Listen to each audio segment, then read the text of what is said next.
क्या है बीजेपी हजका का प्लान?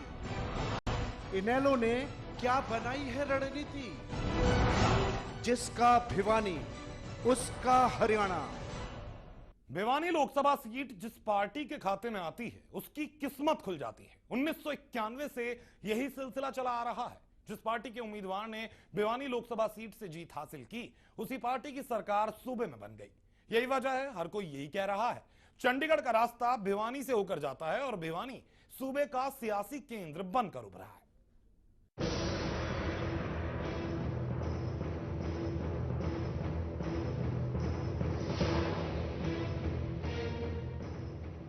अगले साल हरियाणा में विधानसभा चुनाव होने वाले हैं और लोकसभा चुनाव की आहट भी अब सुनाई देने लगी है। ऐसे में हरियाणा का चुनावी गणित समझ लीजिए। पिछले लोकसभा चुनाव में हरियाणा की 10 लोकसभा सीटों में से 9 पर कांग्रेस की जीत हुई थी, जबकि एक सीट हजका के खाते में आई थी। लेकिन इस बार हालात बदले हुए हैं।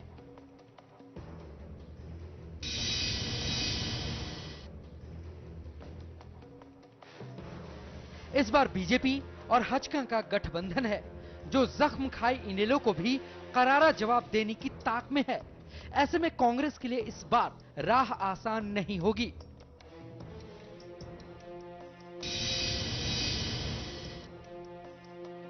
एक वक्त हरियाणा की राजनीति रोहतक से शुरू होती थी, लेकिन अब वक्त बदल गया है और हरियाणा में हर कोई यही कहता है, जिसका भिवानी उसका हरियाणा।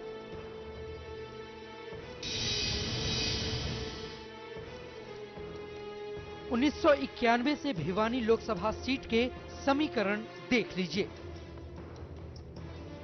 भिवानी लोकसभा सीट पर 1991 में हरियाणा विकास पार्टी के जगवीर सिंह जीते थे, लेकिन उन्होंने पाला बदल लिया था और हवीपा को छोड़कर तत्कालीन मुख्यमंत्री भजन लाल का साथ दिया था।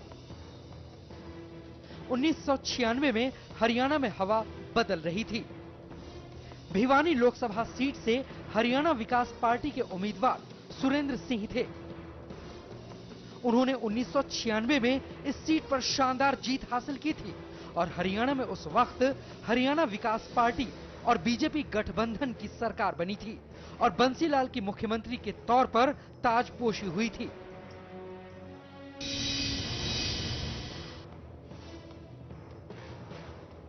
उन्नीस सौ 98 में हुए लोकसभा चुनाव में भी भिवानी लोकसभा सीट से सुरेंद्र सिंह चुनाव जीते थे और उस वक्त भी मुख्यमंत्री हवीपा बीजेपी गठबंधन से बंसीलाल थे।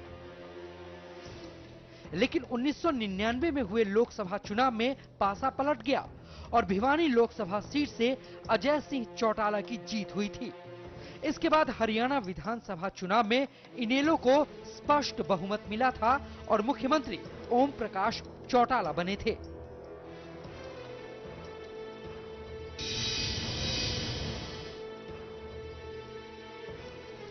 मई 2004 में भिवानी का लोकसभा चुनाव पूरे देश में सबसे बड़ी चर्चा बन गया था। इस सीट से कांग्रेस ने भजन लाल के बेटे कुलदीप बिश्नोई को टिकट दिया था, तो हरियाणा विकास पार्टी की टिकट पर बंसीलाल के बेटे सुरेंद्र सिंह चुनाव लड़ रहे थे, जबकि इनेलो की तरफ से मुख्यमंत्री ओम प्रकाश चौटाला के बेटे अजय चौटाला को चुनाव मैदान में उतारा गया था। तभी हरियाणा बीजेपी के अध्यक्ष रामविलास शर्मा ने भी भिवानी लोकसभा सीट से पर्चा दाखिल कर दिया था। ऐसे में भिवानी लोकसभा सीट से सुरेंद्र सिंह, अजय चौटाला, कुलदीप बिश्नोई और रामविलास शर्मा के तौर पर 4 कद्दावर नेता चुनाव लड़ रहे थे और सियासी तराजू में खुद की ताकत तोल रहे थे। उस वक्त जनता ने कांग्रेस का साथ दिया था और कांग्रेस की टिकट पर कुलदीप बिश्नोई की जीत हुई थी। भिवानी में हुई कांग्रेस की जीत का असर पूरे हरियाणा में देखा गया था। फरवरी 2005 में हुए विधानसभा चुनाव में कांग्रेस की हरियाणा में शानदार जीत हुई थी और कांग्रेस की प्रचंड बहुमत से सरकार बनी थी और भूपेंद्र सिंह हुड्डा को कांग्रेस ने मुख्यमंत्री बनाया था। इस जीत में भिवानी का समीकरण सबसे बड़ी वजह था।